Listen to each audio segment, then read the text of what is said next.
So today our 6th lecture on operating system. So far last up to the 5th lecture we already seen what is the function of the operating system, what is called the operating system, and then we see the different scheduling algorithm, first come first serve algorithm, then shortest job algorithm, priority algorithm, and all these three algorithms are called the non-preemptive algorithm. But we already seen we can convert the shortest job first and priority algorithm into non-preemptive algorithm also. Then we already seen the round robin algorithm that comes under the preemptive algorithm, and we already seen the another versions of the round robin algorithm that is called the multi-level feedback queue algorithm. Okay, so far already we discussed all these things. Now today we will start from in the last day class we already told you that's mean whatever the algorithm we already learned, our basic consideration is that we have one single process. We have single process.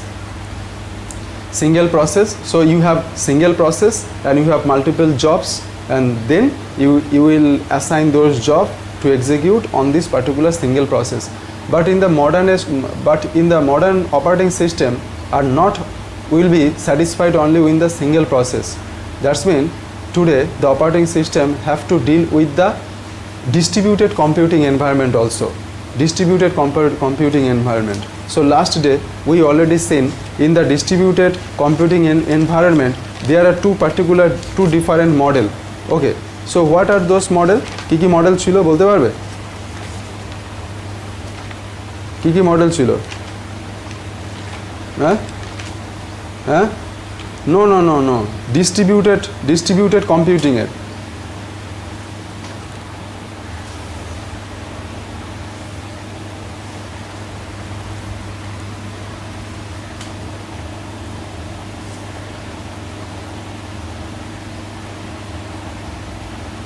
Migratory and non-migratory, that's mean the how processor will be allocated, but the models, the distributed by multiprocessor models, workstation model and processor pool model. Processors pool model, workstation model and processor pool model. So workstation model, what is workstation model? That's mean multiple computers will be connected via a LAN. That's mean the computers will be connected through networking, and here there will be every machine is the self-sufficient machine. That's mean every machine have its own resources. Own resources means every machine will have CPU, RAM, its primary memory, its secondary memory. It's an individual machine, but they will be connected via network. Got it? Via network, that is called the workstation model. And distributed computing can be done in this workstation model. And another model is the processor pool model. Processor pool model means that's mean there will be a strong server. There will be server. That server will have multiple processors. তার মানে একটা সার্ভারের মধ্যে অনেকগুলো processor থাকবে। ঠিক আছে, তাকে প্রসেসর পুল মডেল বলে। তার মানে সার্ভারটাই মেইন স্ট্রং থাকবে, আর যে সমস্ত মেশিনসগুলো কানেক্টেড থাকবে ভায়া ল্যান সেগুলো থাকবে just a terminal, graphics terminal. তাদের কিন্তু নিজস্ব ক্যালকুলেটিং ক্যাপাসিটির মতন রিসোর্স থাকবে না, তাদের সিপিইউ থাকবে না, তাদের র্যাম থাকবে না, তাদের হার্ড ডিস্ক থাকবে না, তারা টোটালি সার্ভারের উপর ডিপেন্ড করবে। সেই ধরনের যেমন ধরো তুমি ব্যাংকে যদি তুমি যাও, ব্যাংকের দেখবে গেটের পাশে যে বসে থাকে পাসবুক আপডেট করার জন্য একটা কম্পিউটার নিয়ে, তো তার কম্পিউটারে কিন্তু অ্যাকচুয়ালি কোনো তেমন অ্যাজ কেমন ক্যালকুলেশন কিছুই হচ্ছে না, সে একটা টার্মিনাল নিয়ে বসে আছে। ব্যাংকের যে সার্ভার রয়েছে সেই সার্ভারই কিন্তু সমস্ত কিছু ক্যালকুলেশন করে সেখান থেকে শুধু তুমি ডিসপ্লে করার কাজটা করতে পারছো বা প্রিন্টের কাজটা যে করতে পারছে, সেখানে অ্যাজ সাচ কোনো প্রসেসিং হচ্ছে না। তার মানে এই টার্মিনালটা কিন্তু পাওয়ারফুল নয়, এর শুধু গ্রাফিক্স, এর কোনো রিসোর্স নেই, শুধু গ্রাফিক্যাল একটা ডিসপ্লে। ঠিক আছে, এটা টার্মিনাল। তো সেই ধরনের ইয়েকে বলা হয় প্রসেসর পুল মডেল। এবার দেখো আমরা যে অ্যালগরিদমগুলি আমরা এখনও পর্যন্ত দেখেছি, আমরা কি অ্যালগরিদম দেখেছি? আমরা সবার ফার্স্টে দেখেছি ফার্স্ট কাম ফার্স্ট সার্ভ, দেন শর্টেস্ট জব অ্যালগরিদম, দেন প্রায়োরিটি কিউ। তাহলে দেন শর্টেস্ট জব অ্যালগরিদমের একটা ভার্সন অনেকে তোমরা অ্যান্সারের সময় লিখেছো প্রায়োরিটি কিউর ভার্সন। এটা কিন্তু প্রায়োরিটি কিউর ভার্সন না, শর্টেস্ট জব শর্টেস্ট জব ফার্স্টেরই ভার্সান, যেটা হলো remaining shortest time algorithm, okay, remaining shortest time RST algorithm, that's come from the shortest job first algorithm. Then round robin algorithm, then multi-level queue algorithm, multi-level feedback queue algorithm. তাহলে এই অ্যালগরিদমগুলো actually কিন্তু একটা single processor আর অনেকগুলো তোমার ইয়ে রয়েছে, job রয়েছে বা প্রসেস রয়েছে, সেগুলোকে কিভাবে অ্যালোকেট করবে সিপিইউর মধ্যে, সেই মাল্টিটাস্কিং সিস্টেমে না টাইম শেয়ারিং মডেলে, সে অনুযায়ী বিভিন্ন রকমের অ্যালগরিদম ডিসাইড হচ্ছে। কিন্তু যখন আমাদের এখনকার দিনের অপারেটিং সিস্টেম যেহেতু ডিস্ট্রিবিউটেড কম্পিউটিং সিস্টেমকে হ্যান্ডেল করতে হয় বা প্রসেসর সিস্টেমকে হ্যান্ডেল করতে হয়, তাহলে কোনো একটা রিসোর্সে যদি মাল্টিপল প্রসেসর থাকে, তার মানে প্রসেসর অনেকগুলো রয়েছে আর ইউজারও অনেক রয়েছে, মানে অনেক কজন ইউজার বা অনেক কটা জব রয়েছে, প্রসেসরও অনেক কটা রয়েছে। তাহলে সেই ক্ষেত্রে শিডিউলিং অ্যালগরিদম কীরকম হবে, সেই রকম শিডিউলিং অ্যালগরিদম তাহলে সেটা একটু আলাদা রকম হবে, সেই জিনিসগুলি আমরা পরে আসব। তার আগে আমরা দেখব যে মাল্টিপল প্রসেসরের তোমার স্ট্রাকচারটা কীরকম হবে, মাল্টিপল প্রসেসরের ক্ষেত্রে আমরা কি করতে পারি। দেখো, এই যে মাল্টিপল প্রসেসরের ক্ষেত্রেই কিন্তু আমরা লাস্ট যে দুটো টার্মিনোলজি আমরা দেখেছি, একটা হলো গিয়ে নন মাইগ্রেটারি আর একটা হলো migratory. So okay, so last day we already seen this two term, non migratory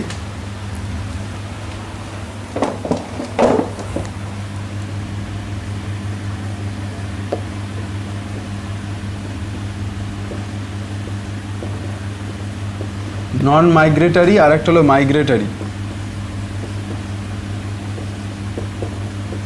তাহলে এই দুটো টার্মিনোলজি ইউজ হয় কখন, নন মাইগ্রেটারি অ্যান্ড মাইগ্রেটারি।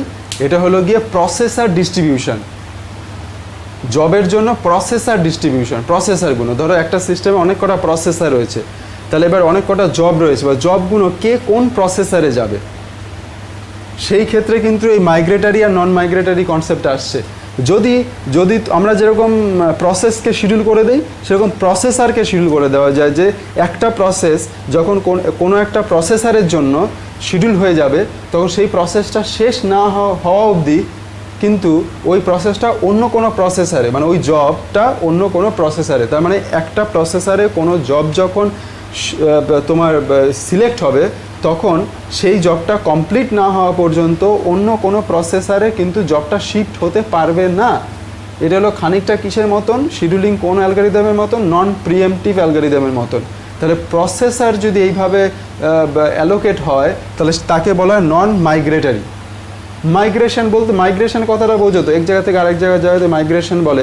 তার মানে কি জব এক জায়গা থেকে আরেক জায়গায়, একটা প্রসেসর থেকে আরেকটা প্রসেসরে যাবে না, যেই প্রসেসরে সিলেক্ট হবে সেই প্রসেসরেই লাইফ টাইমে শেষ অবধি সেই প্রসেসরেই সে কাজ করবে।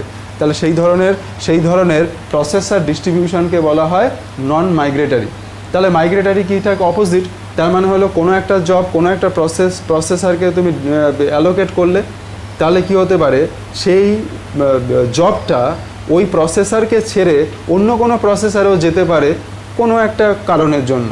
সেই কারণগুলি হয়তো বিভিন্ন রকমের রিসোর্স ম্যানেজমেন্টের বিভিন্ন রকম কারণ হতে পারে। তাহলে প্রসেসরকে যদি মাল্টিপল প্রসেসর, এই জন্য আজকে আমরা যেই টপিক আলোচনা করব সেটা হলো কনকারেন্ট প্রসেসিং। তাহলে দেখো, তাহলে তোমার একটা প্রসেস যখন একটা প্রসেসরকে ছেড়ে আর একটা প্রসেসরেও যেতে পারে, তার মানে একটা জব তার কিছুটা পোর্শন একটা প্রসেসরে করলো, বাকি পোর্শনটা আবার সে অন্য কোনো একটা প্রসেসরে অ্যালোকেট হলো, ঠিক আছে। তাহলে সেই ধরনের প্রসেসর ডিস্ট্রিবিউশনকে বলে মাইগ্রেটারি প্রসেসর ডিস্ট্রিবিউশন। তাহলে এই ধরনের জিনিসের ক্ষেত্রে শিডিউলিং অ্যালগরিদম কী হবে সেই জিনিসটা আমরা পরে ডিসকাস করব। কিন্তু তার আগে আমাদের যেটা জানা দরকার সেটা হলো গিয়ে যে ধরো এবার হতে পারে, এবার তো তোমরা এত কি বললাম যে এক একটা জব এক একটা প্রসেসরে ডিস্ট্রিবিউট হতে পারে, কিন্তু এইরকম কি হতে পারে যে একটা জব সেই কিন্তু ছোট ছোট পার্টে ডিভাইড হয়ে মাল্টিপল প্রসেসর, একটা জবকে মাল্টিপল প্রসেসর এক্সিকিউট করবে। মানে জব একটা, সেই জবটাকে আমি ছোট ছোট পার্টে ডিভাইড করে দিলাম, পার্টে ডিভাইড করে কিছুটা পোর্শন একটা প্রসেসরে, আরেকটা পোর্শন আরেকটা প্রসেসরে, আরেকটা পোর্শন আরেকটা প্রসেসরে, আরেকটা পোর্শন আরেকটা প্রসেসরে। এবং তাহলে এই যে সবকটা একটা জব অনেক কটা প্রসেসরের মধ্যে দিয়ে যখন এক্সিকিউট হচ্ছে তখন তাকে কি বলা হয়? Concurrent processing. তাকে বলা হয় কনকারেন্ট প্রসেসিং, মানে প্যারালেলিজম, যেটা প্যারালাল প্রসেসিং বা প্যারালাল কম্পিউটিং যাকে বলে। তাহলে এখানে স্টার্টিং হচ্ছে প্যারালাল কম্পিউটিং। তার মানে একটা জবকে ডিস্ট্রিবিউট করে দিচ্ছ, ছোটো ছোটো পার্টে ডিস্ট্রিবিউট করেছো মাল্টিপল প্রসেসরের মধ্যে, এবং সেই ছোট ছোট যে পার্টগুলো, সেই পার্টগুলো বা মডিউলগুলো, স্মল মডিউলগুলো কী হবে? কনকারেন্টলি এক্সিকিউট হচ্ছে, মানে সাইমালটেনিয়াসলি এক্সিকিউট হচ্ছে। তাহলে সেই জন্য আমরা আজকে দেখব যে what are the different models of concurrent processing. Concurrent processing what it?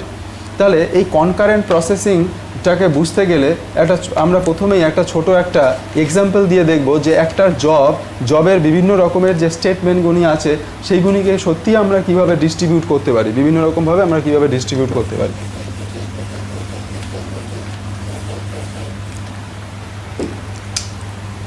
তাহলে দেখো, ধরো সাপোজ একটা পার্টিকুলার জবের মধ্যে অনেক কটা স্টেটমেন্ট আছে, ঠিক আছে? ধরো ফার্স্ট স্টেটমেন্টটা হলো গিয়ে S1 হলো গিয়ে এর মধ্যে যে অপারেশানটা হচ্ছে সেই অপারেশানটা হলো গিয়ে A = x + y। Second statement, এটা কিন্তু একটাই জব, এটা কিন্তু একটাই পার্টিকুলার জব, ঠিক আছে? একটাই পার্টিকুলার জব, তার কতগুলি আমি স্টেটমেন্ট লিখছি। আমি এবার দেখাবো যে জবের যে অনেক কটা ছোটো, এবার স্টেটমেন্টগুলোকেও আলাদা আলাদা প্রসেসে ডিভাইড করে দেবো। মানে একটা প্রসেসর একটা স্টেটমেন্ট এক্সিকিউট করবে, আরেকটা প্রসেসর একটা করবে, আর সেটা একটা স্টেটমেন্ট হতে পারে বা প্রোগ্রামের একটা পার্ট হতে পারে, মডিউলও হতে পারে। সবসময় যে একটা সিঙ্গেল স্টেটমেন্টই যে প্রসেসরে অ্যালোকেট করা হবে তা না, টোটাল প্রোগ্রামকে অনেক ছোটো ছোটো মডিউলও ডিভাইড করতে পারো। সেই মডিউলের মধ্যে একটা সিঙ্গেল স্টেটমেন্টও থাকতে পারে বা মাল্টিপল স্টেটমেন্টও থাকতে পারে। এটা মডিউল হিসাবে ট্রিট করব, সেটা এক একটা প্রসেসরে আমরা অ্যালোকেট করে দেবো, ঠিক আছে?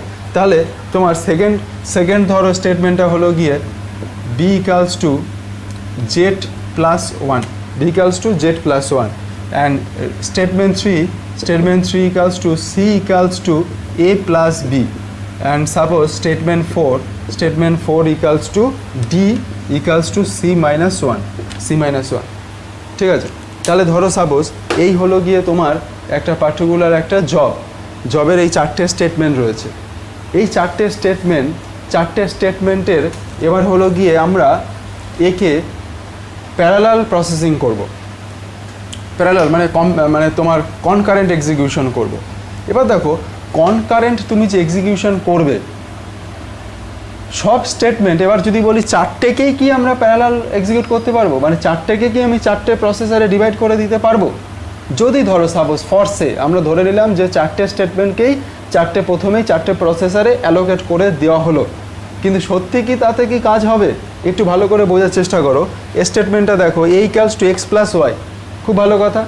এখানে x এবং y বা এ পুরো কারোর উপর ডিপেন্ডেন্ট নয়, এক্স ওয়াই হ্যাঁ এক্সিকিউট হবে, অসুবিধা হবে না। এবার দেখো তারপরেরটা দেখো, b = z + 1, এটাও এক্সিকিউট হবে, কোনো অসুবিধা হবে না। তার মানে এই দুটোকে কিন্তু আমরা প্যারালাল এক্সিকিউট করতে পারছি, এই দুটোকে প্যারালাল এক্সিকিউট করতে পারবো, ঠিক আছে? S1 আর S2, হ্যাঁ। তার মানে দেখো আমরা যদি এইভাবে যদি ড্র করি যে S1টাকে একটা নোড, S1 স্টেটমেন্টটাকে একটা নোড হিসাবে কনসিডার করছি, একটা গ্রাফের একটা নোড, ঠিক আছে? তাহলে S1 স্টেটমেন্টটার সাথে S2 স্টেটমেন্টটাও কিন্তু কনকারেন্টভাবে প্যারালালভাবে এক্সিকিউট করতে পারে।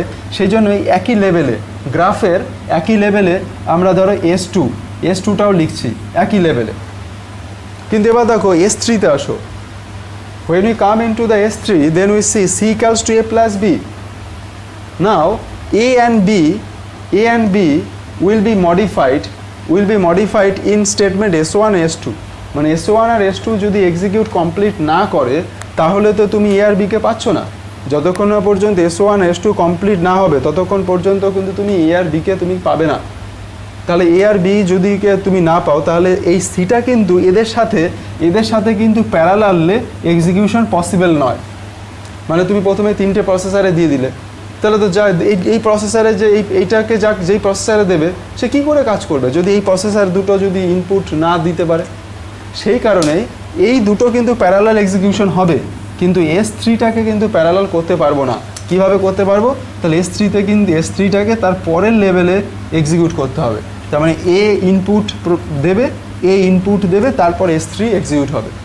এবার তুমি আসো S4 এর ক্ষেত্রে দেখো S4 এক্সিকিউট করার জন্য C দরকার, ইউ রিকোয়ার সি কখন পাবে? আফটার এক্সিকিউটিং S3 সিটাকে আপডেট করছে। আবার সিটা কখন পাবে? যখন আবার A আর B পাবে S1 S2 থেকে। তার মানে স্টেটমেন্ট 4টাকেও কিন্তু তুমি S1 S2 এর সাথেও প্যারালাল করতে পারবে না, S3-র সাথেও প্যারালাল করতে পারবে না। তাহলে S4টা কোথায়? পরের স্টেপে। আবার এর পরের স্টেপে S4টা এক্সিকিউট হওয়া পসিবল, মানে S3টা এখানে ইনপুট হিসাবে দেবে। তাহলে এই যে গ্রাফ তৈরি হলো, এই ধরনের গ্রাফকে বলা হয় precedence graph. This kind of graph is called precedence graph. Precedence graph.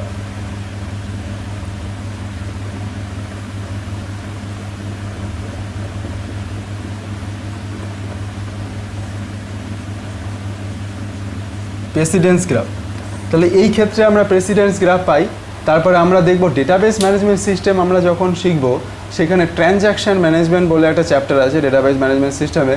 সেখানে ট্রানজ্যাকশন কনকারেন্টলি এক্সিকিউট করা যায়, সেইখানেও কিন্তু আমরা তার প্যারালালিজমকে চেক করার জন্য আমরা এই প্রেসিডেন্স গ্রাফ সেখানে ইউজ করি। তাহলে যেখানেই প্যারালালিজম কনসেপ্ট আসে সেখানেই প্রেসিডেন্স গ্রাফ এই ম্যাথামেটিক্যাল টার্মিনোলজিটা ইউজ হয়, গ্রাফিক্যাল রিপ্রেজেন্টেশনটা ইউজ হয়। তাহলে তার মানে হলো গিয়ে এবার আমরা দেখব যে আমাদের তাহলে টার্গেটটা কি? আমাদের টার্গেট হলো গিয়ে একটা জবকে ছোট ছোট মডিউলে ডিভাইড করে মাল্টিপল প্রসেসরের মধ্যে আমরা অ্যালোকেট করব, এবং সেটাকেই বলা হয় কনকারেন্ট প্রসেসিং। কিন্তু কনকারেন্ট প্রসেসিংটা তুমি কিন্তু হ্যাপাজার্টলি করে দিতে পারবে না, যে যা খুশি ডিভাইড করলে আর যাকে ধরিয়ে দিলে হবে না। সেই কনকারেন্ট এক্সিকিউশনের একটা পার্টিকুলার একটা কন্ডিশন থাকে, সেই কন্ডিশন স্যাটিসফাইড হলেই কিছু স্টেটমেন্ট প্যারালাল এক্সিকিউট হতে পারে, সেইগুলোর ইনপুট পেয়ে আবার কিছু মডিউল তারা আবার প্যারালাল এক্সিকিউট হতে পারে, তাদের ইনপুট থেকে আবার কিছু প্যারালাল এক্সিকিউট হতে পারে। তাহলে যে প্রোগ্রামার, তার মানে ধরো সাপোজ তুমি প্যারালাল প্রোগ্রামিংয়ের একজন প্রোগ্রামার, প্যারালাল প্রোগ্রামিং তুমি করবে। তাহলে প্যারালাল প্রোগ্রামিং করতে গেলে তাহলে সবার আগে তোমাকে কিন্তু তোমার যে প্রবলেমটা তার কিন্তু এই প্রেসিডেন্স গ্রাফ তৈরি করা খুব প্রয়োজন। প্রেসিডেন্স গ্রাফ তোমাকে জানা দরকার, এবং সেই প্রেসিডেন্স গ্রাফে জানার পরে তারপরেই কিন্তু তুমি প্যারালাল প্রোগ্রামিং কীরকমভাবে হতে পারে সেটা তুমি লিখতে পারবে। এই কারণে আজকের কিন্তু আমাদের ক্লাসের মেইন টার্গেট হলো আমরা লাস্টে দেখব যে একটা জবকে প্যারালাল প্রসেসিংয়ের মাধ্যমে যদি আমরা পাঠাই, এরকম মাল্টিপল প্রসেসরের মধ্যে যদি ডিস্ট্রিবিউট করে দিতে পারি পুরো জবটাকে ভেঙে ছোট ছোট টুকরো করে, তাহলে আমরা ফাইনাল যে প্যারালাল প্রোগ্রামটা কীভাবে লিখবো সেই জিনিসটা শিখে যাব। প্যারালাল প্রোগ্রামিং লেখার একটা বেসিক একটা অ্যালগরিদমের লজিক্যাল জায়গাটা আমরা দেখতে পাবো। Very interesting. Okay, so any doubt? Clear যা বলা হলো? বুঝতে পারলে যা বলা হলো? হ্যাঁ, কোনো ডাউট থাকলে বলবে, বুঝলে? যেখানে প্রবলেম হবে জিজ্ঞেস করবে। তাহলে দেখো, তাহলে this is call the precedence graph. তাহলে প্রেসিডেন্স গ্রাফ কোথা থেকে আসে? প্রেসিডেন্স গ্রাফ আসে হলো গিয়ে তোমার যে জবের যে স্টেটমেন্টগুলোকে দেখে যে তুমি করছো, এইখানে তোমার যে সেট, যে ডেটা সেটগুলো, এই যে ডেটাগুলো যে রয়েছে, এই ডেটাগুলোকে দুটো সেটে ডিভাইড করা যায়। একটাকে বলে রিড সেট আর একটা বলে রাইট সেট। আর একটা বলে রাইট সেট। তাহলে এবার আমরা দেখব ডেফিনেশন অনুযায়ী রিড সেট কাকে বলে, রাইট সেট কাকে বলে। এবং রিড এবং রাইট তার মানে কোনো ডেটা, কোনো একটা, তার মানে রাইট সেট কোনো একটা স্টেটমেন্টের মধ্যে, কোনো একটা স্টেটমেন্টের রাইট সেটের সাথে অন্য কোনো আরেকটা স্টেটমেন্টের রাইট সেট যদি, তবে রাইট সেটের সাথে অন্য কোনো স্টেটমেন্টের যদি রাইট সেট ওভারল্যাপ করে, রাইট সেটের সাথে যদি রিড সেট ওভারল্যাপ করে, বা রিড সেটের সাথে যদি রাইট সেট ওভারল্যাপ করে, তাহলেই কিন্তু আমরা প্যারালাল প্রসেসিং করতে পারবো না। তাহলে সেগুলোকে বলা হয় প্যারালাল প্রসেসিংয়ের কন্ডিশন। তাহলে সেই কন্ডিশন আমরা ড্রাইভ করার আগে আমাদের জানা দরকার what is call read set and right set. তার মানে সিম্পলি আমরা এখন যাব what is call read set and what is call right set. ঠিক আছে, সো লেটস সি।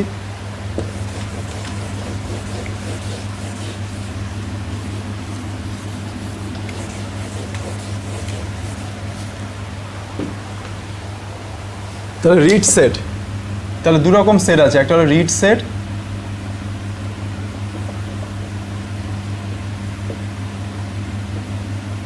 আর একটা হলো রাইট সেট।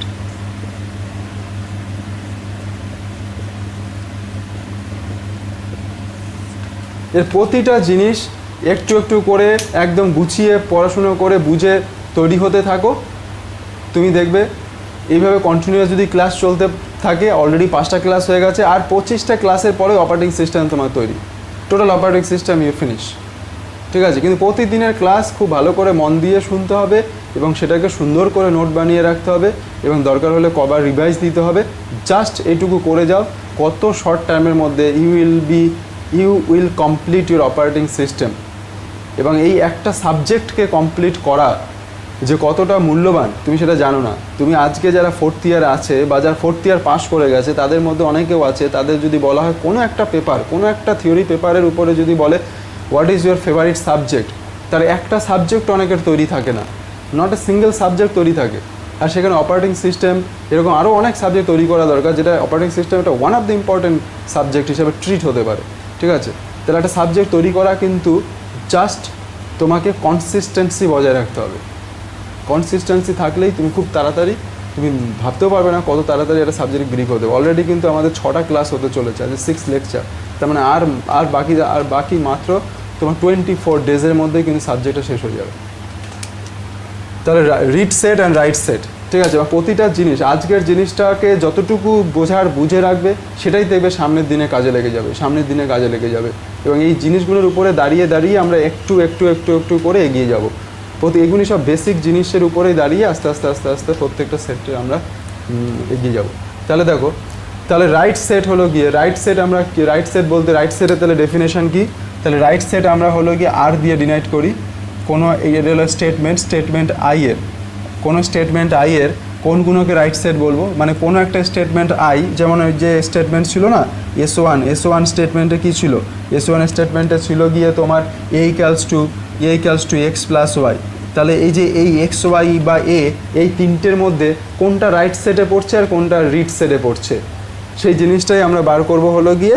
তার মানে এসআই বলতে বোঝাচ্ছে কোনো একটা স্টেটমেন্ট এবং আর বলতে তার রিড সেট বোঝাচ্ছে, আর এইখানে আমরা তার সামনে লিখব যে রিড সেটের মধ্যে কে পড়বে, রিড সেটের মধ্যে কে পড়বে। এবার দেখো, তুমি প্রথমে আমরা এই সেটগুলি তৈরি করি। রিড সেটের মানেটা কি? রিড সেটের মানে সেট টু তোমার নট মডিফাইড বাই S1, মানে এই স্টেটমেন্টটা যেগুলোকে রিড করবে কিন্তু মডিফাই করবে না। তার মানে এই স্টেটমেন্ট, দেখো এই স্টেটমেন্টটা এখান থেকে খুব সিম্পলভাবে বোঝার চেষ্টা করো, ভেরি ইজিলি বোঝার চেষ্টা করো। S1 স্টেটমেন্টটা দেখো, আমি যেরকম বলছি সেরকম শুধু বুঝে যাও। সেটা হলো এই স্টেটমেন্টটাকে দেখো, এখানে a equals to x plus y। তাহলে এই স্টেটমেন্টে এক্স আর ওয়াইকে কী করেছে? শুধু রিড করেছে, মডিফাই কিন্তু করেনি। মডিফাই কাকে করেছে? মডিফাই করেছে একে। এক্স আর ওয়াইকে কি মডিফাই করেছে? মডিফাই করেনি, একে শুধু ইউজ করেছে, রিড করেছে, কিন্তু মডিফাই কে হয়েছে? মডিফাই হয়েছে এ। সেই জন্য S1 স্টেটমেন্টের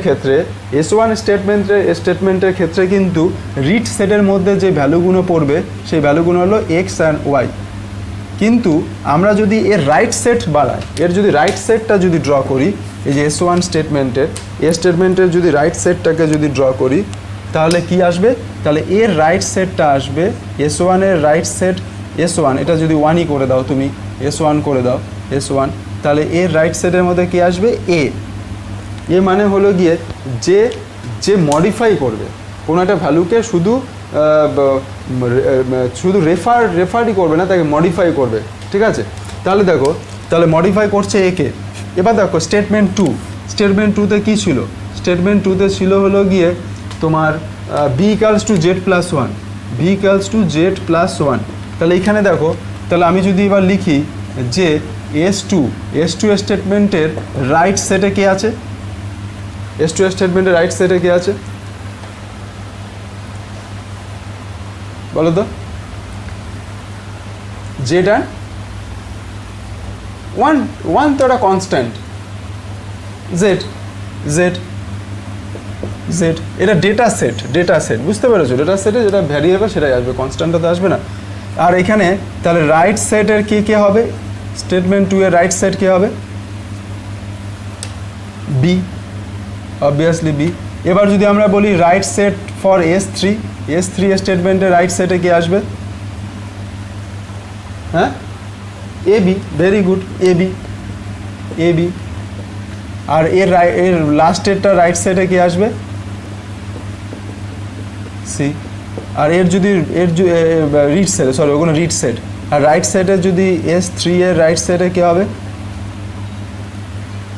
সি ছিল আর right set of S4 D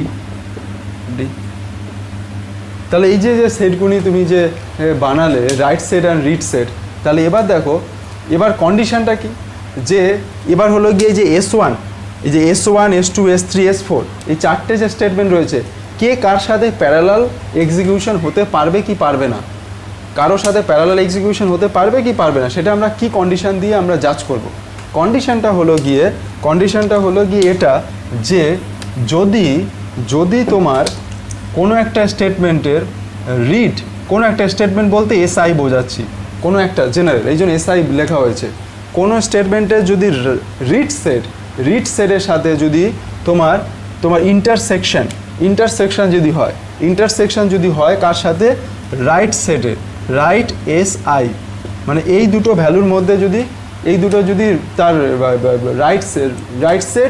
read set আর রাইট সেটের মধ্যে যদি ইন্টারসেকশন হয় ঠিক আছে তাহলে এই ইন্টারসেকশনটা কি হওয়া উচিত নাল হওয়া উচিত নাল যদি না হয় মানে এর রিড আর রাইট সেটের কেউ কমন নেই রিড আর রাইট সেটের মধ্যে কেউ কমন নেই ঠিক আছে তাহলে একটা হলো এসআই আর একটা হলো এসজে দুটো সেটের মধ্যে এসআই আর এসজে ঠিক আছে যদি কোনো কমন না থাকে তাহলে এবার বোঝার চেষ্টা করো আমরা যে প্রেসিডেন্স গ্রাফটা তৈরি করেছিলাম এই যে S1 আর S2 এই দুটো তো কনকারেন্ট এক্সিকিউশন ছিল এবার তুমি দেখো S1 এর দেখো S1 এর রিড সেট কে XY আর S2 এর right set K right set A তাহলে এই দুটোকে যদি তুমি ইন্টারসেকশন যদি করো তাহলে নালই তো হবে তাই না নাল হবে না এ তো দুটো তো কমন নেই নাল হবে সেই কারণেই কিন্তু দেখো এরা প্যারালালে এক্সিকিউট হয়েছে এরা কিন্তু হ্যাঁ XY হ্যাঁ তাহলে এই দুটোর মধ্যে ইন্টারসেকশন নেই তো কোনো মানে কমন নেই কোনো ইন্টারসেকশন মানে কমন না থাকা যদি কমন না থাকে সেটাই নাল দিয়ে বোঝাচ্ছি তাহলে এখানে S1 S2 এর ক্ষেত্রে এই কন্ডিশনটা তাহলে স্যাটিসফাই করছে তার জন্য কিন্তু এরা প্যারালাল এক্সিকিউশন হতে পারছে আর কি কন্ডিশন হতে পারে যদি এসআই এর রিড সেট এসআই এর যদি রিড সেটের সাথে ওকে এসআই এর যদি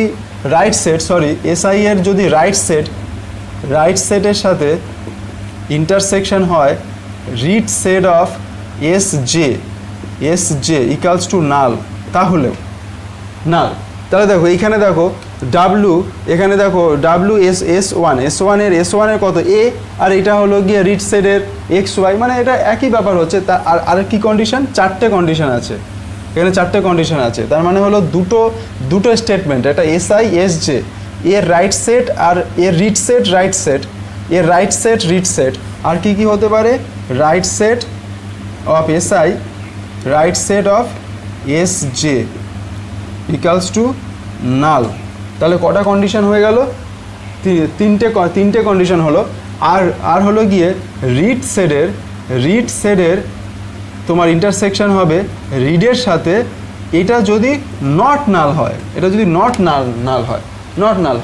তার মানে রিড সেটের যদি নাল হয় তাহলে কিন্তু সেটা কিন্তু তোমার কন্ডিশনে স্যাটিসফাই করবে না এগুলো তার মানে হলো গিয়ে নাল কখন হবে, এই দুটোর মধ্যে একটা যদি অবশ্যই রাইট থাকে। দেখো এখানে একটা রাইট আছে, এখানে একটা রাইট আছে, দুটোর মধ্যে একটা তো অবশ্যই রাইট আছে, কিন্তু এখানে দেখো কোনোটা রাইট নেই, দুটো রিড, সেই ক্ষেত্রে এখানে কন্ডিশনটা কিন্তু অপোজিট, নট নাল। বাকিগুলো নাল, এইটা কিন্তু নট নাল। হ্যাঁ, দুটোই রিডের মধ্যে যদি ইন্টারসেকশন হয়, ঠিক আছে। যেমন ধরো তোমাকে এক্সাম্পল হিসাবে বলছি যে এখানে এস থ্রি, এবার এই কন্ডিশন থেকে তুমি জাজ করার চেষ্টা করো, তোমার চেক করো যে S1 আর S3 কেন প্যারালাল এক্সিকিউশন হবে না, কনকারেন্ট এক্সিকিউশন হবে না। S1 আর S3 এর মধ্যে দেখো কোনো না কোনো কন্ডিশন স্যাটিসফাই করবে, এই চারটের মধ্যে কোনো না কোনো কন্ডিশন স্যাটিসফাই করবে, ঠিক আছে। এবার দেখো এইখানে তুমি যদি এই কন্ডিশনটা দেখো, রিড সেট, S1 এর রিড কত, S1 এর রিড XY, আর হলো গিয়ে তোমার S2 এর রিড কত, S2 এর রিড হলো গিয়ে জেড, ওকে।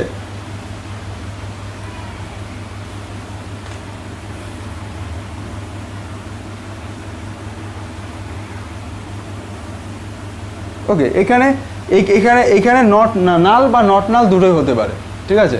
তাহলে দেখো শুধু নট নাল মানে এই তিনটের মধ্যে যদি কোনো কমন থাকে, ভালো করে বোঝার চেষ্টা করো, এই তিনটে অপারেশনের মধ্যে যদি দুটোর মধ্যে কোনো কমন থাকে, কমন থাকলেই তো এটা নাল হয় না, তাহলে কিন্তু প্যারালাল হবে না।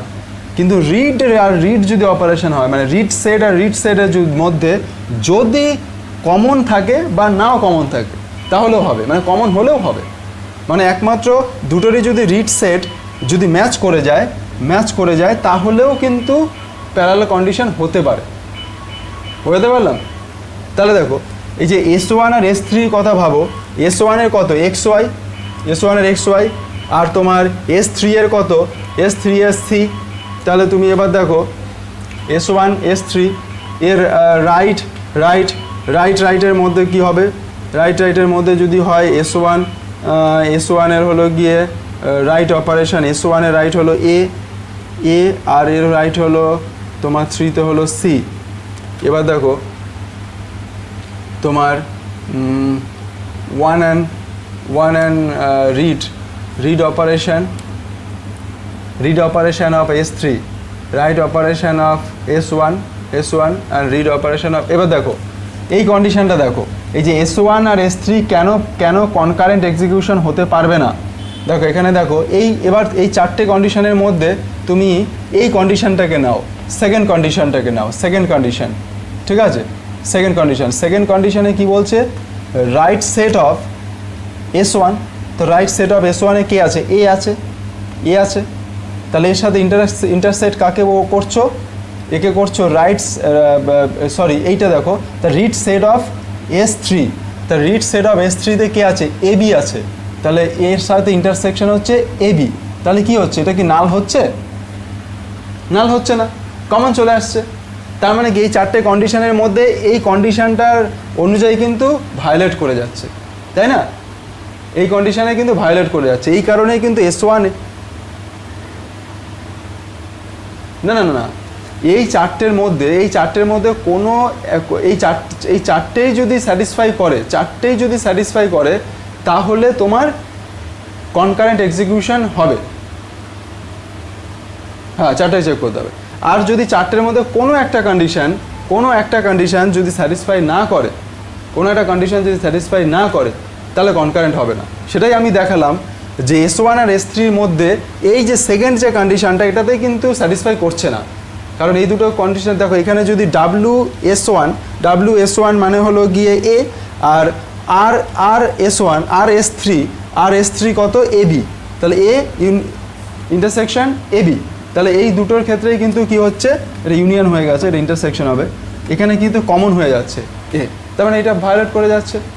তার মানে সেই কারণে A আর S1 S3 কিন্তু কনকারেন্ট এক্সিকিউশন হবে না। সেইভাবে আমরা দেখাতে পারি S2 অ্যান্ড S3 কনকারেন্ট কেন হবে না। S2 আর S3 ক্ষেত্রেও তুমি যদি ধরো তুমি S2 আর S3-র মধ্যে নাও, তাহলে S2 এর S2 এর ধরো তোমার এই তো এটাই তুমি নাও S2, ওকে এই কন্ডিশনটাই দাও, রাইট S2 হলো বি এর ইন্টারসেকশন হচ্ছে রিড S3 AB দেখো বিটা কমন হয়ে যাচ্ছে, বিটা এখানে কমন হয়ে যাচ্ছে, তার মানে এই যে সেকেন্ড কন্ডিশন অনুযায়ী কিন্তু এটা ভায়োলেট করে যাচ্ছে। তার মানে S2 আর S3 আমরা প্যারালাল, আমরা যেমন এইখানে দেখো তোমাদের প্রথমে যখন প্রেসিডেন্স গ্রাফটা যখন ড্র করা হয়েছে, তোমাদের প্রেসিডেন্স গ্রাফটা যখন ড্র ভালো করে এবার বোঝার চেষ্টা করো যে স্যার আগে যে আপনি প্রেসিডেন্স গ্রাফটা যে তৈরি করলেন সেটা তো খুব সহজেই বলে দিলেন, দেখেই আমরা বানাতে পারলাম, আমরা তো জাস্ট 4টে স্টেটমেন্ট দেখে নিয়েছি, দেখে নিয়েই বলে দিলাম যে S1 S2 প্যারালাল যাবে, S3 তারপরে আসবে, S4 তারপরে। তাহলে স্যার এই যে এত জটিল এই ক্যালকুলেশনের মধ্যে আমরা যাচ্ছি কেন যাচ্ছি বলতে পারবে কেউ? বলতে পারবে কেন যাচ্ছি আমরা, এটা কেন প্রয়োজন? একদম কমন সেন্স থেকে ভালো করে বোঝার চেষ্টা করো। না, আমরা হিউম্যান বিং, আমরা কিন্তু এটা চোখে দেখে চেক করে এটা বলতে পারছি, কিন্তু এটা কোথায় রান করছে, এই কাজটা কে করবে? অপারেটিং সিস্টেম করবে। মানেটা কি? অপারেটিং সিস্টেম তার মানে একটা প্রোগ্রাম রান করবে, ভালো করে বোঝার চেষ্টা করো। অপারেটিং সিস্টেম প্রোগ্রাম রান করবে। আরে প্রোগ্রাম কি আমাদের মতন এরকম দেখে দেখে বলতে পারবে? তাকে তো প্রপার ডেটা স্ট্রাকচার দিতে হবে। সেই ডেটা স্ট্রাকচারটাই হলো এই রিড সেট আর রাইট সেট। তার মানে ও রিড সেট আর রাইট সেটটাকে বার করবে, বার করার পরে এই লজিক অনুযায়ী অ্যালগোরিদমে ফেলে এই গ্রাফটা তৈরি করে নিতে পারবে। ক্লিয়ার? বুঝতে পারলে? হ্যাঁ, তাহলে সেই কারণেই কিন্তু আমাদের এই লজিক কন্ডিশনগুলি প্রয়োজন হয়। তাহলে concurrent condition, so this are call the concurrency condition. তাহলে এই যে 4টে যে কন্ডিশন পেলে, এই 4টে কন্ডিশনকে বলা হয় concurrency condition. concurrency condition. So these are the concurrency condition.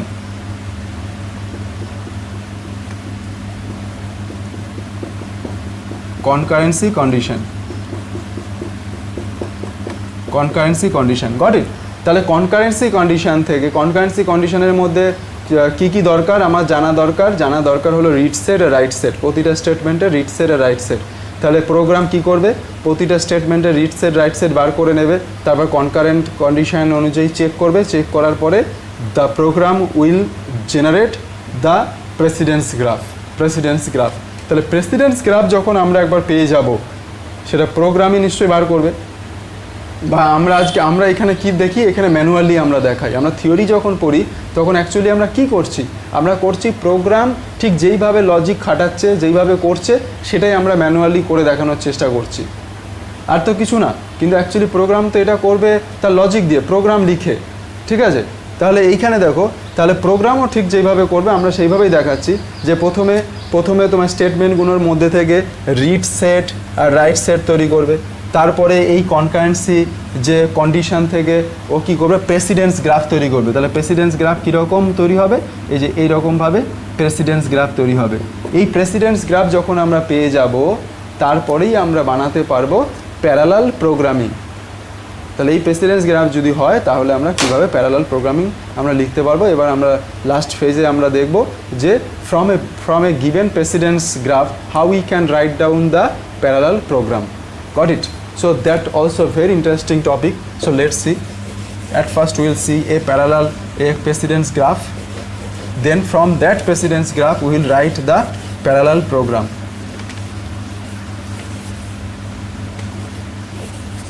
Parallel program মানেটা কি? Parallel প্রোগ্রামের মানেটা হলো গিয়ে কি দাঁড়াচ্ছে? তাহলে মানেটা হলো গিয়ে একটা প্রোগ্রামকেই ছোট ছোট পার্টে ডিভাইড করে একটা পার্ট একটা প্রসেসরকে ডিভাইড, মানে একটা সিস্টেমে ধরো মাল্টিপল প্রসেসর রয়েছে, তুমি একটা প্রোগ্রামকে তখন কি করবে, কিছুটা পার্ট এই প্রসেসর করবে, আরেকটা পার্ট আরেকটা প্রসেসর, আরেকটা পার্ট আরেকটা প্রসেসর করবে, তারপর লাস্টে তুমি রেজাল্টটা পেয়ে যাবে। তাতে কী হবে? অনেকটা ফাস্ট হবে। কিন্তু তার মানে এই নয় যে তুমি যেসব স্টেটমেন্টগুলি কনকারেন্ট এক্সিকিউশন হতে পারবে তাদেরকেই তুমি কনকারেন্ট করতে পারবে, তা না হলে তোমাকে ওয়েট করতে হবে পরের আউটপুটের জন্য। সেই জিনিসটাই খুব ভালো করে আমরা এখানে দেখতে পাবো। তাহলে দেখো, আমরা একটা প্রেসিডেন্স গ্রাফ এখানে ড্র করব, ঠিক আছে? তাহলে প্রেসিডেন্স গ্রাফটা হলো এইরকম, S1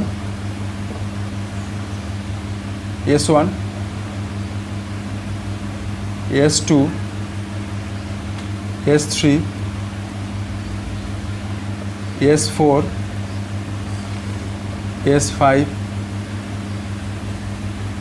তাহলে S1 S3 তার মানে S1 তারপরের লেভেলে কনকারেন্ট এক্সিকিউশন করবে S2 S3 তারপরে এইখানে দুটো কনকারেন্ট এক্সিকিউশন করবে S4 S5 তার মানে একটা স্টেটমেন্ট ফার্স্টে একটা স্টেটমেন্ট সেই স্টেটমেন্টের পরে S2 আর S3 একই লেভেলে আছে তার মানে S2 আর S3 কনকারেন্ট এক্সিকিউশন করবে তারপরে লেভেলে কে আছে S4 S5 তার মানে S4 S5 কনকারেন্ট এক্সিকিউশন করবে ঠিক আছে তাহলে S4 এখানে S4 আছে একটুখানি চেঞ্জ হবে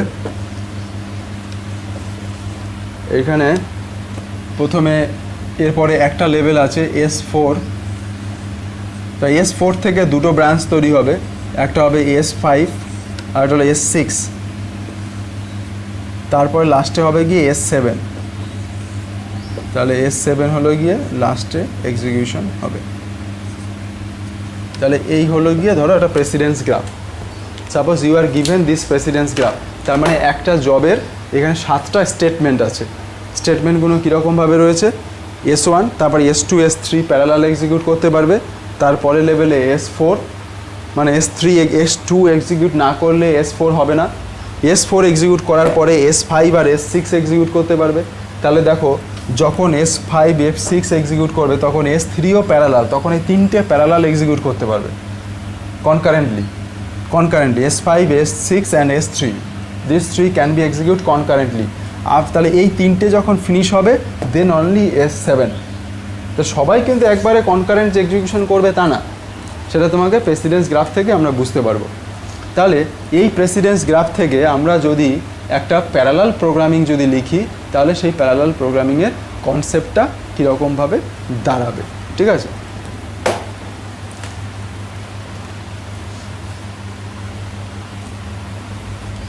তাহলে দেখো এইখানে প্যারালাল প্রোগ্রামিংয়ের ফার্স্টে যে সিস্টেম ফার্স্টে যে স্টেটমেন্ট এক্সিকিউট হবে সেটা হলো বিগিন এটা একটা সিউডো কোডে লেখা হচ্ছে pseudo code programming operating system যে প্রোগ্রামিং ল্যাঙ্গুয়েজে লেখা হবে সে অনুযায়ী লিখবে বাট এটা একটা সিউডো কোড বা প্যারালাল প্রোগ্রামিং যেভাবে করা হবে যেই ল্যাঙ্গুয়েজে করা হবে প্যারালাল প্রোগ্রামিং সে অনুযায়ী করা হবে এখানে একটা সিউডো কোড দিয়ে জিনিসটা বোঝানোর চেষ্টা করছে তাহলে বিগিন তাহলে দেখো বিগিনের পরে কোন স্টেটমেন্ট এক্সিকিউট হবে সবার ফার্স্টে কোন স্টেটমেন্ট এক্সিকিউট হবে S1 তাহলে বিগিনের পরে স্টার্ট হলো S1 খুব ভালো কথা S1 এক্সিকিউট হলো এবার দেখো S1 যখন এক্সিকিউট হবে তারপরে কিন্তু তোমার দুটো স্টেটমেন্ট দুটো প্রসেস তৈরি হবে S1 একটা প্রসেস S1 এই যে S1 স্টার্ট হলো মানে কি একটা প্রসেস স্টার্ট হলো একটা প্রসেস কিন্তু এরপরে এই দুটোকে তো প্যারালাল এক্সিকিউট করবে ভালো করে বোঝার চেষ্টা করবে একদম যেভাবে বোঝাচ্ছি খুব সহজভাবে বোঝানোর চেষ্টা করছি খুব ভালো করে বোঝার চেষ্টা করবে তাহলে দেখো আমরা বলছি কনকারেন্ট এক্সিকিউশন তাহলে S2টা একটা প্রসেসরে S3 তার একটা প্রসেসরে তাহলে এ যদি একটা প্রসেসর এক্সিকিউট হয় এ যদি আরেকটা প্রসেসর এক্সিকিউট হয় তার মানে কি এটা একটা প্রসেস এটা আরেকটা প্রসেস ইয়েস অর নো এটা একটা প্রসেস তার মানে তুমি একটা প্রসেস থেকে শুরু করলে তারপরে তোমাকে কি করতে হবে দুটো প্রসেস দরকার তারপরে দুটো প্রসেস তৈরি করতে হবে মানে আরেকটা প্রসেসরে পাঠানোর জন্য আরেকটা প্রসেস তৈরি হবে এই প্রসেসটা তৈরি কে করবে S1 এক্সিকিউট করার পরেই তো তৈরি হবে S1ই তো তৈরি হবে তুমি তো আগের থেকে তৈরি করে তো রেডি কিউতে রেখে দিতে পারবে না এই প্রোগ্রামের S1 জেনারেট হওয়ার পরে যে আউটপুট পাবে তার বেসিসেই তো তৈরি হবে ইয়েস অর নো তৈরি হবে তার মানে হলো গিয়ে এই যে প্রসেসটা রয়েছে এই প্রসেসটাকেই এটা হলো প্যারেন্ট প্রসেস একে কী করতে হবে চাইল্ড প্রসেস তৈরি করতে হবে একে একটা চাইল্ড প্রসেস তৈরি করতে হবে এটা প্যারেন্ট প্রসেস এই প্রসেসটাকে একটা চাইল্ড প্রসেস তৈরি করতে হবে সেটাকে একটা প্রসেসরে পাঠিয়ে দিতে হবে তাহলে চাইল্ড প্রসেস তৈরি করার জন্য যে সিস্টেম কল জেনারেট হয় সেই সিস্টেম কলকে বলা হয় ফর্ক FORK ফর্ক তাহলে আমরা যখন লিখব ফর্ক তার মানে fork for creating a child process তাহলে আমরা এরপরেই লিখব ফর্ক FORK ফর্ক এটা একটা সিস্টেম কল এই সিস্টেম কলটা কেন এক্সিকিউট হয় to generate a child process তাহলে এখানে তো দুটো প্রসেস দরকার ফর্ক করে একটা চাইল্ড প্রসেস তৈরি হলো এই চাইল্ড প্রসেস তৈরি হয়ে কি হবে এ একটা লেভেল তৈরি করবে, মানে যখনই চাইল্ড প্রসেস তৈরি হলো তখন তো সে প্যারালাল হয়ে গেল, আর একটা লেভেল তৈরি হয়ে গেল না, সেই লেভেলটাকেই তুমি ধরো, সেই লেভেলটাকেই তুমি বলছো হলো গিয়ে L1 লেভেল। তাহলে যে L1 লেভেল, তাহলে এরপরে ফর্কের পরে কি হবে, ফর্কের পরে কে এক্সিকিউট হবে, হ্যাঁ ফর্কের পরে এক্সিকিউট হবে গিয়ে কে S2। ওকে, তারপরে এবার দেখো এই যে এইখানে দেখো একটাতে S2 হবে, তার মানে এই যে মাদার যে প্রসেসটা, সেই প্রসেসে S2 এক্সিকিউট হবে, আর এর যে চাইল্ড তৈরি হয়ে গেল, ফর্ক করে যে চাইল্ড তৈরি হলো, যে আরেকটা লেভেল তৈরি হলো, সেই লেভেলে কে এক্সিকিউট হবে S3। তাহলে S3টা এই ইয়েতে চলে যাবে, ওই লেভেলটাতে চলে যাবে, মানে আরেকটা প্রসেসে চলে গেল। তার মানে এই দিক থেকে এক্সিকিউট করছে, আর একটা প্যারালাল এইখানে চলছে কিন্তু প্যারালাল। তাহলে S2 এর পরে কে এক্সিকিউট হবে S4, S2 এর পরে কে এক্সিকিউট হবে S4। এবার S4 আবার কি করবে, দুটো প্রসেস জেনারেট করবে, নতুন একটা প্রসেস প্যারালাল, মানে আরেকটা ব্রাঞ্চ তৈরি করে দেবে একটা প্যারালাল। তার মানে আবার একটা ফর্ক সিস্টেম কল এক্সিকিউট হবে, কল করতে হবে ফর্ক, মানে for creating a child process. তাহলে আবার তুমি ফর্ক এইগুলি প্রথমবার দেখছো বলে একটুখানি এরকম মনে হচ্ছে, কিন্তু আস্তে আস্তে ক্লাসে যখন পরবর্তী ক্লাসগুলোতে এগিয়ে যাব তখনই বুঝতে পারবে যে এই জিনিসগুলি কতটা ইম্পর্ট্যান্ট ব্যাপার, এবং সবই সুন্দর কাজে লাগবে, এবং বুঝতেও পারবে আস্তে আস্তে ভীষণ ভালোভাবে। যা বলা হচ্ছে সেটা মন দিয়ে দেখার চেষ্টা করো, বোঝার চেষ্টা করো, প্রত্যেকটা জিনিসই আমাদের কাজে লাগবে পুরো কনসেপ্ট বিল্ড তৈরি করতে। পুরো কনসেপ্ট এইভাবে একটু করে একদম বেসিক থেকে কনসেপ্ট তৈরি কর, তাহলে প্রতিটা জিনিস মানে যে টপিক তার কনসেপ্ট বুঝতে পারবে, ঠিক আছে। তাহলে ফর্ক করার পরে কি হবে, S5 আর S6 তৈরি হবে। তাহলে ফর্ক করলে পর এর আরেকটা লেভেল তৈরি হবে, এ আবার একটা লেভেল তৈরি করবে, ধরো L2 লেভেল তৈরি করলো। তাহলে এই যে এইখানে আরেকটা লেভেল তৈরি হয়ে যাবে, তার মানে এখানে হলো L1, আরেকটা লেভেল হয়ে গেল L2। তাহলে L2 লেভেলে কে এক্সিকিউট হবে, S6টা চলে যাবে আরেকটা লেভেলে, তাহলে S6। আর এইখানে কে তৈরি হবে, S5। এই প্রসেসটাই S5কে এক্সিকিউট করবে, একটা চাইল্ড তৈরি করলো, চাইল্ডটা আরেকটা লেভেলে চলে গেল।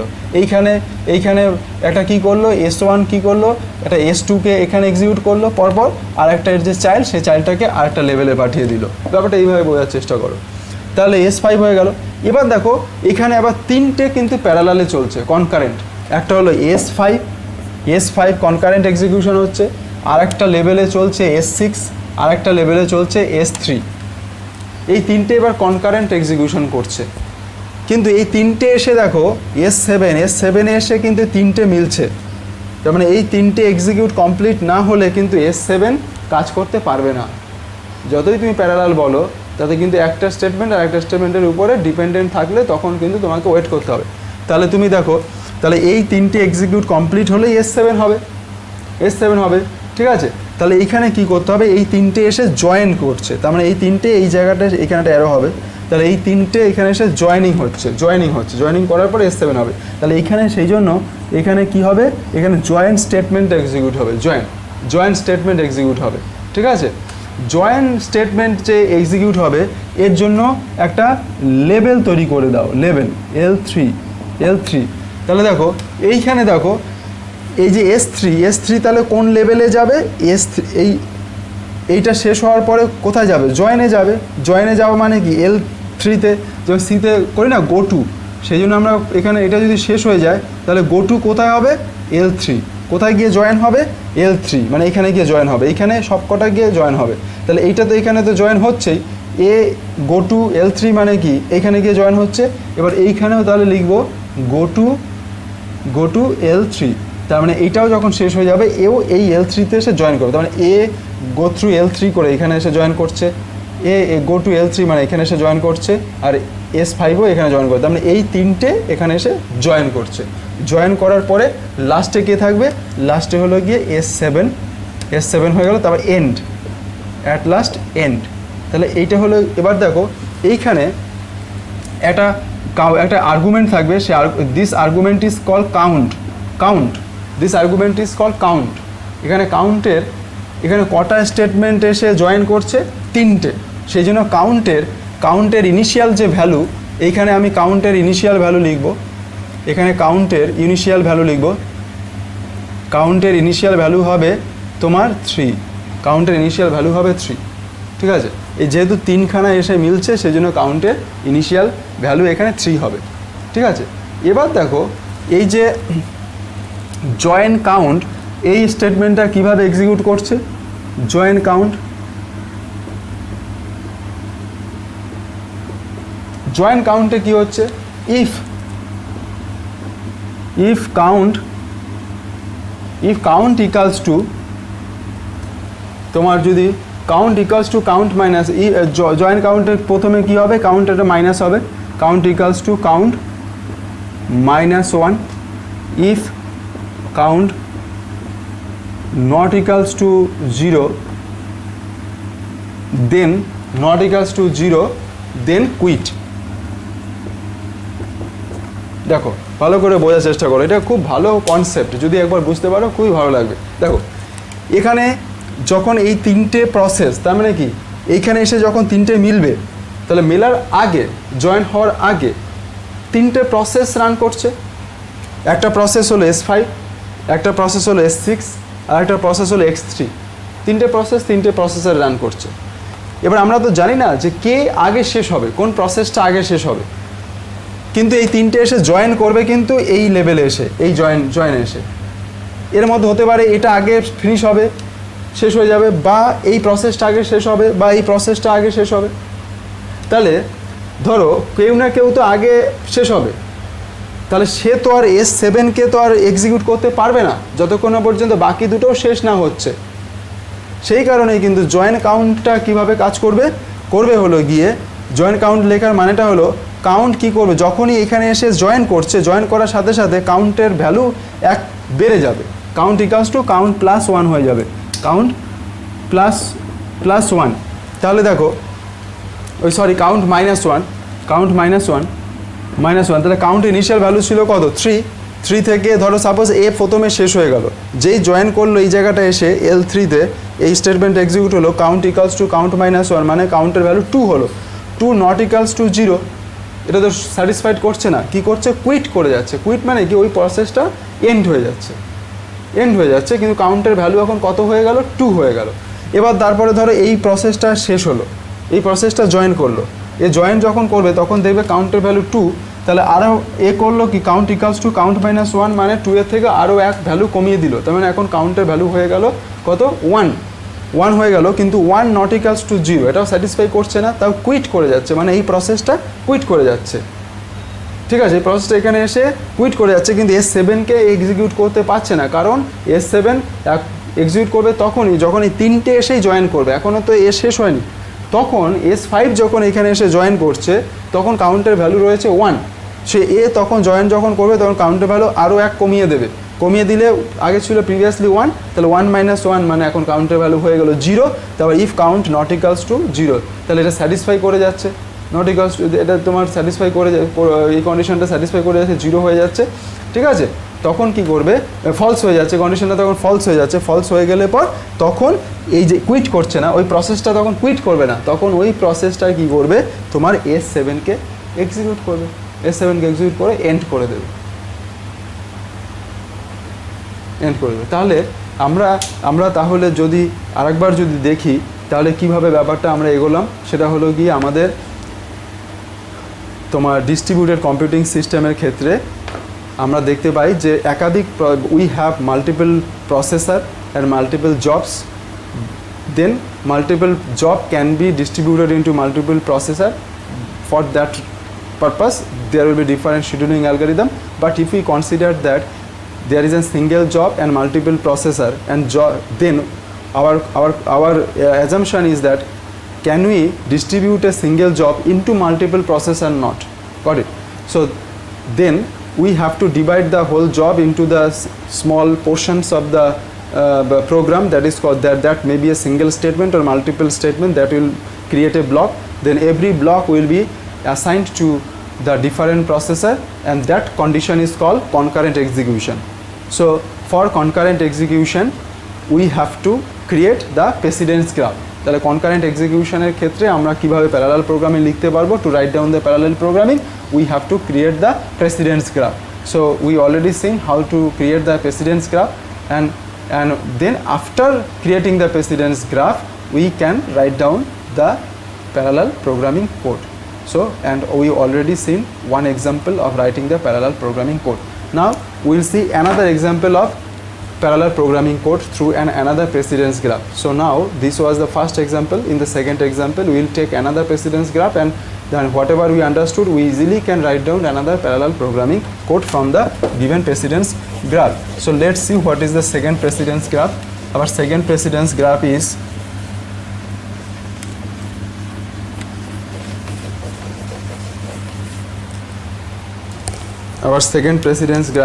suppose it's S1, then S2, S3, then S4,